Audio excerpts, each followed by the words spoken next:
시청자 여러분 안녕하십니까? BTV 주간 종합뉴스 시작합니다.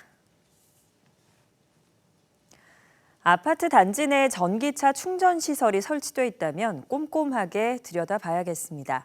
경기도가 31개 시군과 함께 100세대 이상인 도내 310개 단지의 전기 충전 시설을 점검한 결과 10곳 중 1곳에서 불량이 발견됐습니다.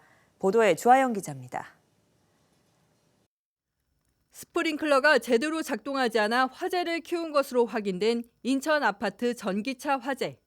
이에 따라 경기도가 시군 및 전기안전공사 등과 함께 100세대 이상 도내 아파트 310개 단지를 한 달간 합동 점검했습니다. 스프링클러는 다행히 모든 단지에 설치돼 있었지만 일부 단지에서 설비에 문제가 있는 것으로 확인됐습니다. 36개 단지에서 스프링클러 설비, 자동 화재 탐지 설비, 피난 방화 시설 등의 불량이 발견됐습니다. 10개 단지 중 한 곳은 문제가 있다는 것입니다. 또한 전기차 충전 시설 표시나 위험 표지를 하지 않거나 분전함이 잠기지 않는 곳도 49곳으로 드러났습니다. 이런 가운데 아직도 법적 기준이 제대로 갖춰지지 않아 화재 발생 시 대응 능력이 떨어지는 충전 시설이 다수 존재하는 것으로 확인됐습니다. 우선 도내 아파트 전기 충전 시설의 94%가 지하에 설치돼 있는 것으로 조사됐습니다. 1,418기 전기차 충전시설 중 지상은 6%, 90%가 지하 1층에서 3층까지, 지하 4층 이하도 4%가 설치된 것입니다. 차량 전체를 덮어 산소 공급을 차단하는 질식소화포를 구비한 단지는 310개 중 75개 단지 24%에 그쳤습니다. 물이 차량 밑에서 뿜어져 나와 배터리를 냉각시키는 이동식 상방향 방사장치를 갖춘 곳도 19개 단지 6%에 불과했습니다. 경기도는 전기차 충전시설을 살피는 CCTV 설치 등을 현장 권고하는 한편 관련 근거 법제화를 부처에 건의할 계획이라고 밝혔습니다. BTV 뉴스 주하영입니다. 평택시가 폐기물 처리를 위해 추가로 현덕면에 소각 매립시설을 설치하려다 주민 반대로 무산된 소식 얼마 전에 전해드렸는데요. 시가 후보지 공모 전환에 앞서 시민 의견을 듣겠다며 시민공론화위원회를 설치하겠다고 밝혔습니다. 하지만 시민단체들이 반대하고 있습니다. 배상민 기자입니다. 평택시가 폐기물 발생량 증가에 대응해 자원화 시설인 에코센터 외에 추가로 건립을 추진하고 있는 환경복합시설. 용역을 거쳐 후보지로 현덕면이 선정됐지만 해당 지역 주민들이 강하게 반발하면서 결국 사업은 공모로 전환됐습니다. 소각 매립시설은 부지 80만 제곱미터, 민간 투자로 진행되며 2032년 완공해 이듬해부터 32년간 운영할 계획입니다. 1일 폐기물 소각 550톤, 매립 475톤에 스포츠, 관광 레저 등 주민 편익시설 등이 들어서게 됩니다. 평택시는 이를 위해 시민공론화위원회를 설치합니다. 폐촉법상 구성해야 하는 입지선정위원회 전에 보다 폭넓게 시민 의견을 수렴하기 위해서입니다. 추진 과정에서 발생하는 잘못된 오해나 유언비어, 시민 갈등 등을 최소화하고자 하는 사항이며 위원회 역할로서 사업 추진의 필요성 및 투명성을 확보하고 사업 추진 방향 설정에 시민들의 의견을 폭넓게 반영하고자 하는 내용입니다. 이에 대해 평택 지역 시민사회단체와 현덕면 주민들이 반발하고 나섰습니다. 임기 내 사업을 추진하지 않겠다고 한 시장이 약속을 어겼다며 폐기물 발생량 실태 조사와 감축 방안 마련이 먼저라고 주장했습니다. 주민 반대하면 안 하겠다, 임기 내에는 추진 않겠다 하는 약속을 지켜라. 평택시는 폐기물업자를 위한 폐기물 시설 설치 계획 반복하려는 시민공론화위원회 구성 중단하라! 한편 시는 내년부터 권역별 설명회, 유사시설 견학 등을 한 뒤 내후년 하반기 민선 9기 때 후보지 공모를 진행한다는 방침입니다. BTV 뉴스 배상민입니다. 올해로 조성 30주년을 맞은 시화호를 기념하기 위한 행사가 시화 조력발전소에서 개막했습니다. 경기도가 10월 11일 시화호의 날로 제정하고 첫 기념일에 진행되면서 의미를 더했는데요.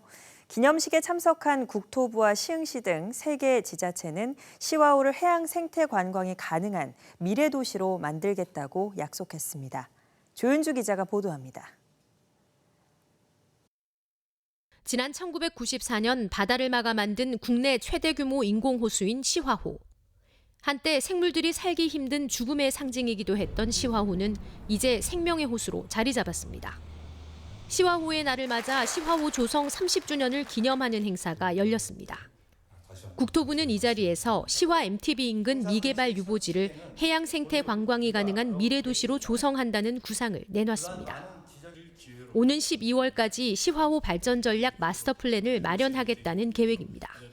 시화호천의 환경 자원을 보존하고 자연 생태계의 자생력은 회복시키면서 탄소 중립 시대에 걸맞게 환경 친화적으로 시화호 인근을 발전시켜 나가겠습니다. 이를 위해 국토부와 환경부가 지자체, 시민단체와 함께 시화호 발전 전략 마스터 플랜을 마련 중에 있습니다. 시흥시를 비롯해 시화호를 둘러싸고 있는 화성시와 안산시 등 3개 지자체 역시 시화호를 세계적인 브랜드로 가꿔나가는 데 힘을 모으겠다고 밝혔습니다. 시화호 30주년 기념식을 계기로 시화호가 세계적인 친환경 글로벌 해양도시로 거듭날 수 있도록 중앙정부와 경기도 시화호권 기관 간의 더욱 긴밀한 협력을 제안합니다. 앞으로 우리 시흥시에서도 역할과 책임에 최선을 다하겠습니다.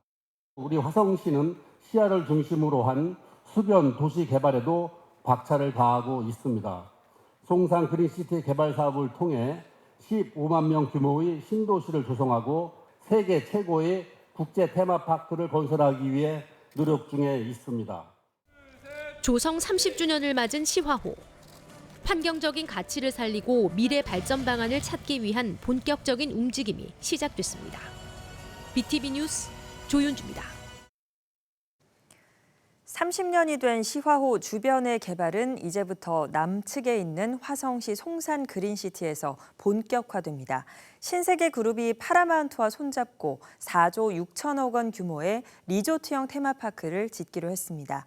화성시 서부 지역 발전의 새로운 동력이 될 전망입니다. 이재문 기자가 보도합니다. 시와 방조제를 쌓아 바닷물을 막아 만든 시화호. 시화호 남측에는 55.64제곱킬로미터, 여의도 면적의 약 12배 크기인 간척지 화성시의 송산 그린시티가 있습니다.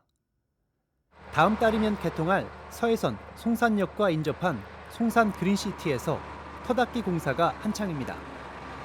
지금은 흙먼지가 날리고 있지만 이르면 오는 2029년 놀이공원과 호텔, 쇼핑몰과 골프장을 갖춘 리조트형 테마파크가 들어설 예정입니다. 신세계그룹이 파라마운트와 손잡고 여의도 면적에 가까운 대규모 부지에 약 4조 6천억 원을 들여 사업을 진행합니다. 테마파크 파트너사로서 세계적인 미디어, 스트리밍, 엔터테인먼트사인 파라마운트와 의미 있는 결실을 맺게 된 걸 무엇보다 기쁘게 생각합니다. 오늘 이 자리는 그 결과이자 진정한 사업의 출발점이 되는 순간입니다. 송산 그린시티의 테마파크 건설을 추진한 건 17년 전. 2020년 개장을 목표로 했던 유니버셜 스튜디오 유치는 물거품이 된 바 있습니다. 그 과정을 직접 경험했던 정명근 화성시장은 이번 사업의 성공적인 추진 의지를 밝혔습니다. 화성시는 신세계와 함께 혁신적인 미래형 관광단지 실현에 박차를 가할 것입니다. 대한민국 경제와 산업의 중심지인 화성은 곧 대한민국 대표 문화 중심지로 도약합니다. 전 세계에서 찾아오는 관광 명소로 거듭날 것입니다. 김동연 경기지사는 경기 서부 지역 도로와 철도망을 구축하는 SOC 대개발 사업의 차질 없는 추진으로 화성 국제 테마파크 사업의 성공을 돕겠다고 약속했습니다. 경기도 민간개발지원센터 1호 안건으로 화성 국제 테마파크 조성 사업을 상정하고 우리 화성시와 잘 협조해서 인허가 등 행정 절차를 적극 지원하도록 하겠습니다. 화성국제 테마파크 조성 사업은 오는 2026년에 공사를 시작해 2029년 완공을 목표로 하고 있습니다. BTV 뉴스 이재문입니다. 안산에 처음으로 연료전지 발전소가 들어설 전망입니다. 안산시는 건립비 마련을 위한 금융 조달 협약을 체결하고 이달 착공을 앞두고 있습니다. 연료전지 발전소는 기존 발전소에 비해 열 효율이 높고 대기오염 물질 배출이 적어 탄소 중립에도 큰 역할을 할 것으로 기대됩니다. 임세혁 기자가 전합니다. 수도권 최초 수소 시범 도시로서 지난해 수소 에너지팀을 신설하는 등 신재생 에너지를 통한 에너지 자립 도시를 목표로 하고 있는 안산시. 이런 안산시에 지역 최초의 연료전지 발전소가 건립됩니다.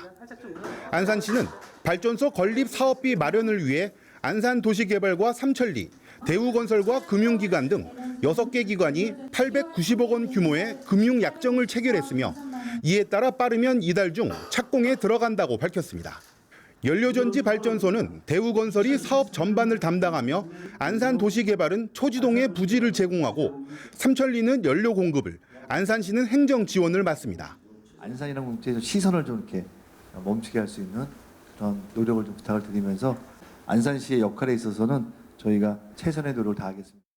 연료전지는 수소와 산소의 화학적 반응을 이용해 전기와 열을 생산하는 설비로 열 효율이 높은 반면 대기 오염 물질 배출은 적다는 장점이 있습니다. 발전소가 가동되면 연간 160기가와트시의 전력이 생산될 것으로 예상되는데 이는 4만 가구가 1년간 사용할 수 있는 규모입니다. 전력 생산 과정에서는 1년간 2천 가구가 사용 가능한 8만 기가칼로리의 열을 추가로 얻을 수 있습니다. 이와 동시에 연간 14,000톤의 이산화탄소 감축으로 소나무 149만 그루를 심는 효과를 거둘 수 있을 것으로 기대됩니다. 안산시는 오는 2026년 상반기까지 건립 공사를 마치고 곧바로 본격적인 가동에 들어간다는 계획입니다. BTV 뉴스 임세혁입니다.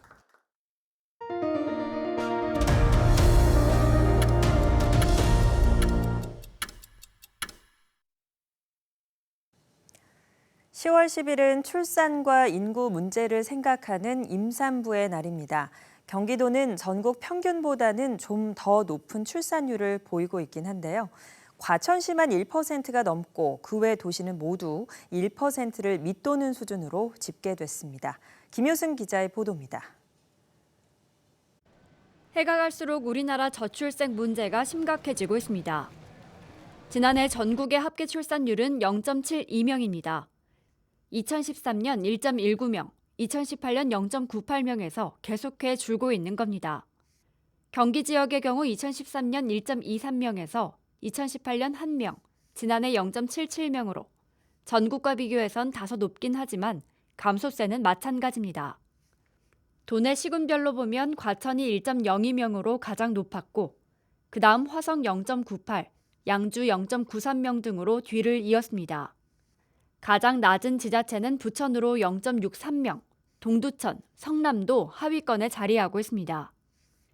지난해 출생아 가운데 60.7%가 첫째 아이로 2013년 51%, 2018년 52%와 비교해 크게 늘며 역대 최고를 기록했습니다. 반대로 둘째와 셋째 아이 이상 비율은 지속적으로 낮아지는 추세입니다. 산모와 관련한 통계는 지난해 평균 출산 연령 33.7세로 2013년 32세, 2018년 33세에서 증가세를 보이고 있습니다. 결혼부터 첫째 아이 출산까지 소요되는 기간은 2013년 1.87년, 2018년 2.26년, 지난해는 2.6년을 기록했습니다. 지난해 경기 지역 출생아 수는 6만 8천여 명, 사망자 수는 7만 4천여 명으로 전국 단위로도 비슷한 지표를 보이고 있습니다. 출생보다 사망이 많은 인구 감소 위기가 현실화하고 있는 겁니다. 국내 신혼부부 전체의 30%가 거주하는 경기도. 경기도는 이런 통계 지표를 바탕으로 친환경 농산물 꾸러미를 비롯한 임산부 관련 정책과 주거 지원 등 신혼부부 관련 정책을 늘려간다는 계획입니다. BTV 뉴스 김효수입니다.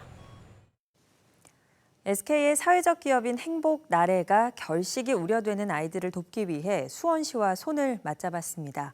수원시가 찾아낸 결식 우려 아동들에게 행복 나래가 도시락을 지원하기로 한 건데요.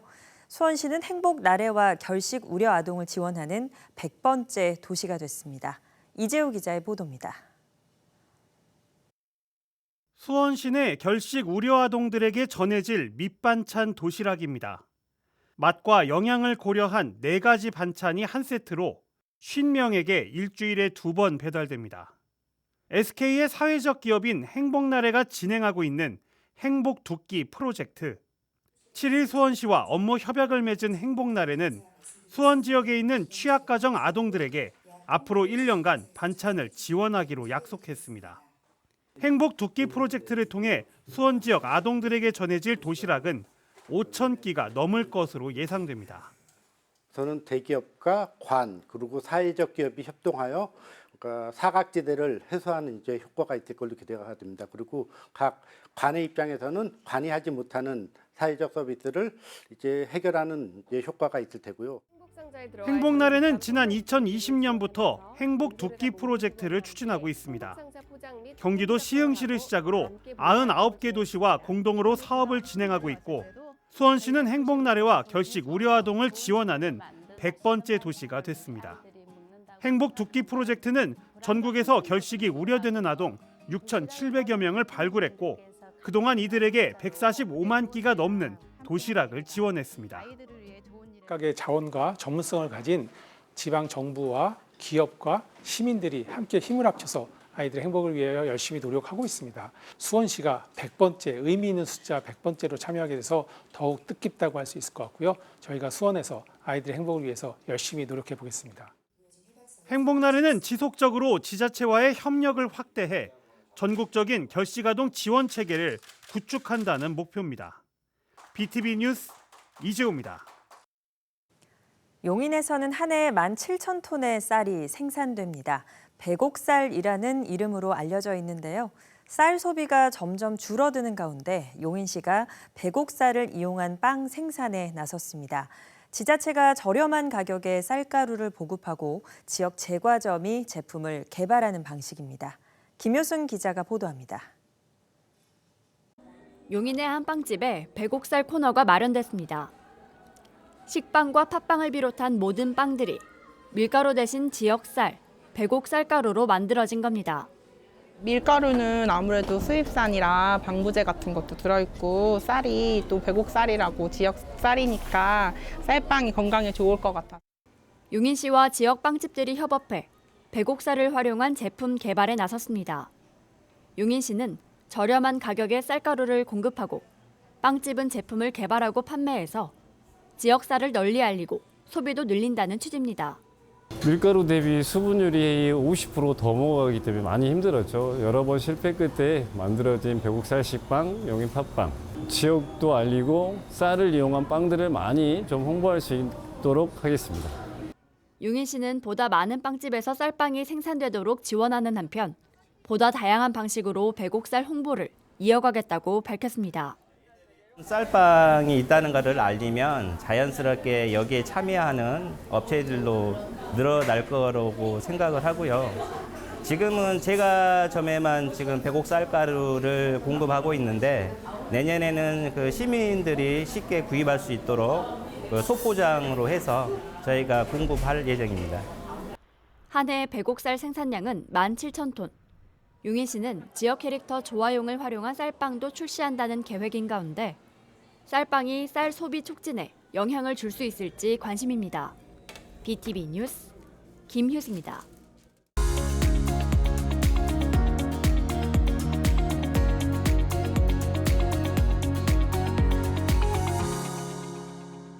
한 번에 꺼내는 119초 안전교육. 건물 안에 화염이나 연기가 가득 차서 계단으로 대피할 수 없다면 우리는 저 상자 안에 있는 구조대를 이용해 지상으로 빠르게 대피할 수 있습니다. 구조대는 그 자루 형태로 되어 있어서 타고 내려감으로써 지상으로 빠르게 대피할 수 있는데요.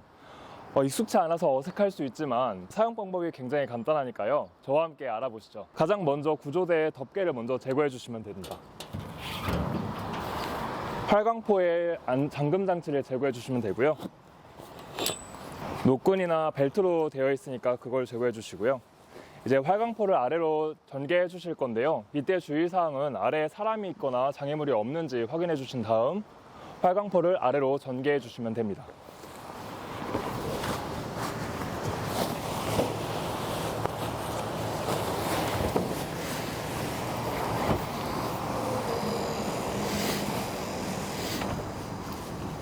그런 다음 지지대를 위로 올려주셔서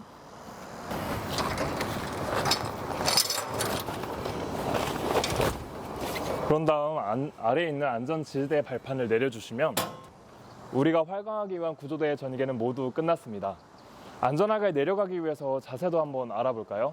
양팔을 팔꿈치에 올려서 어깨 높이로 올린 다음 양발은 어깨 높이로 벌리고 무릎을 살짝 구부려 주신 자세로 내려가 주시면 됩니다.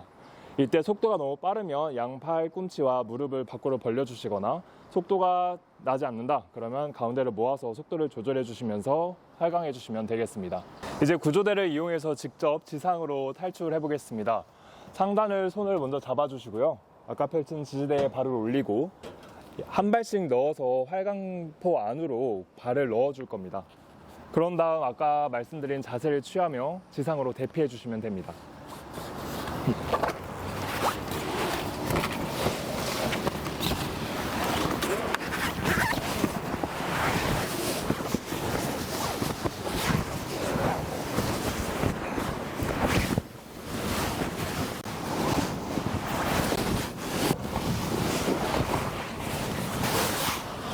이렇게 안전하게 대피를 완료했습니다.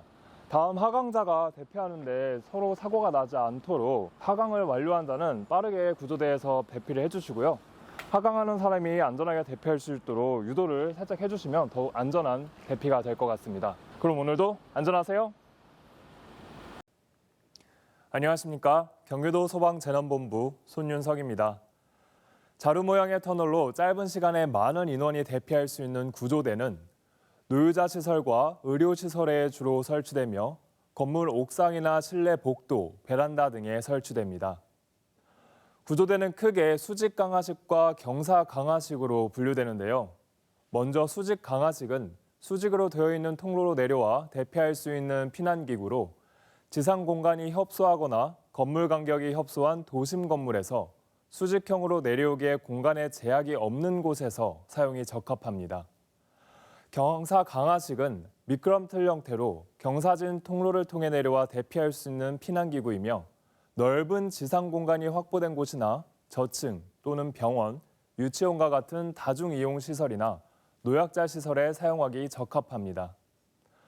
구조대를 사용할 때 섬유포지로 만들어진 구조대 활강포에 맨살이 닿아 마찰로 인해 피부에 화상을 입을 수 있으니까요. 긴팔 외투를 착용하거나 발과 무릎을 적극적으로 활용해 속도를 제어해 주시기 바랍니다.